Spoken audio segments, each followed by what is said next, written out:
मी माझ्या खास पद्धतीचं मटण ग्रेव्ही मऊ, रसदार आणि झणझणीत घरच्याच मसाल्याचा खास रेसिपी. एक स्पेशल टिप्स मधून तर असणारच आहेत. चला तर सुरुवात करू. सर्वप्रथम मी मटण स्वच्छ धुवून घेतली आहे. 4-5 वेळेस पाणी बदलून धुवून घेतली. अर्धा किलो इतका मटण आहे. प्रत्येक रविवारी वेगवेगळ्या पद्धतीचा मटण करून पाहावं.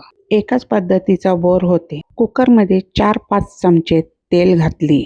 मी तेलासाठी चमचा खूपच बारीक ठेवलेली आहे. एक तेजपत्ता घातली. तेजपत्त्यामुळे ग्रेव्हीला छान सुगंध येते. आता धुतलेलं मटण कुकरमध्ये घालेन. घालून झाल्यावर 2-3 मिनिट असंच परतून घेत आहे. यामुळे मटणाचा नैसर्गिक रस आतमध्ये राहतो आणि चव अधिक छान लागते. लगेच रंग बदललेला दिसेल. फ्रेंड्स, मी याच्यामध्ये खूप सारे असे काही मसाले वापरलेले नाहीत.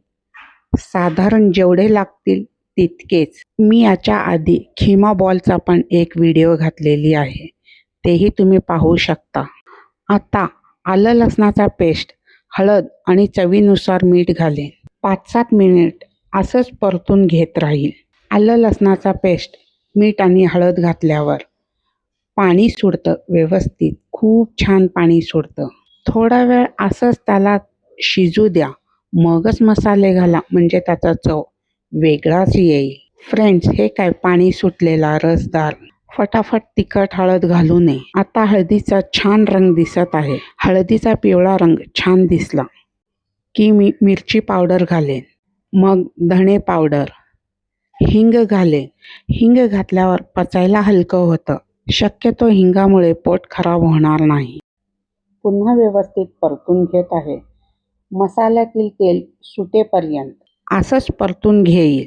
असं केल्यामुळे ग्रेव्हीचा चव अधिक खुलते. आता बघा ना, मटणातून छान पाणी सुटायला सुरुवात झाली आहे. हे स्टेप महत्त्वाचाच आहे. मी इथे मीडियम साईजचे 2 टोमॅटो बारीक बारीक चिरून घेतली. टोमॅटोमुळे ग्रेव्हीला हलका आंबटपणा आणि रंग छान येते. मी इथे थोडासा चिंच घातली. यामुळे चव अधिक छान लागते. जास्त घातला तर ग्रेव्ही खूप आंबट होऊ शकते, कारण आपण टोमॅटो पण घातलेला आहे.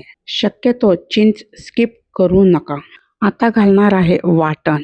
हेच वाटण ग्रेव्हीला जाडसरपणा आणि घरगुती चव देते. हे वाटण मी तिथल्या तिथेच आधी ग्रेव्हीमध्ये मिक्स करून घेते. मग सगळीकडं फिरवून व्यवस्थित मिक्स करून घेतली. आधी खोबरं तळून घेतले, मग कांदाही तळून घेतले. त्या दोन्हीचं मिळून वाटण बनवले आणि वाटण खूप कमी प्रमाणात घातलेली आहे. असंच कुकरमध्ये थोडा वेळ शिजून देईल. मग अर्धी वाटी इतका पाणी घातले. पाणी घातल्यामुळे भीती वाटणार नाही. भांड्याला लागणार नाही, करपणार नाही. मी याचे 7 ते 8 शिट्या घेतली. शिट्टी थंड झालं का हे चेक केल्याशिवाय काढूच नाही. झाकण काढले. आता पाहूया. आधी सांगितले होते एक टिप्स देणार आहे. मटण शिजलं का पाहण्यासाठी मी एका वाटीत पाणी घेतले आणि त्यात एक तुकडा घातली. मटण व्यवस्थित शिजलेलं दिसलं. हे काय, लगेच तुटलं. मी मटण मसाला शेवटी घातले, त्यामुळे त्याचा सुगंध आणि चव अधिक टिकून राहते. आता गॅस लावेल आणि खळखळ उकळून घेईल 2-3 मिनिट इतका. फ्रेंड्स, आहे ना अगदी सोप्या पद्धतीचा आणि मसालेही खूपच कमी. जेमतेम मसाले वापरले. गॅस बंद केले आणि भरपूर छानशी अशी कोथिंबीर घातली. बघा किती सुंदर रंग आलेला आहे. फ्रेंड्स, पाहिलत का किती छान झालेला आहे. आपण ग्रेव्ही काढून बघू. ग्रेव्ही ही छान थिक झालेला आहे. आपण याच्यात पाणी खूप कमी घातलेलं होतं, तरीही ग्रेव्ही छान दाटसर झालंय. मी आज हे ग्रेव्ही गरम भात आणि मऊ चपातीसोबत सर्व करत आहे. तुम्ही ज्वारीची भाकरी, बाजरीची भाकरी किंवा तंदुरी रोटी बरोबरही याचा स्वाद घेऊ शकता. फ्रेंड्स, जर तुम्ही हे रेसिपी करून पाहत असाल तर तुमची अनुभव नक्कीच कमेंट करा. तुम्ही तुमच्या घरी मटण कोणत्या पद्धतीनं बनवतात हे मला वाचायला आवडेल. व्हिडिओ आवडला असेल तर लाईक, शेअर, सबस्क्राईब करायला विसरू नका. Thank you.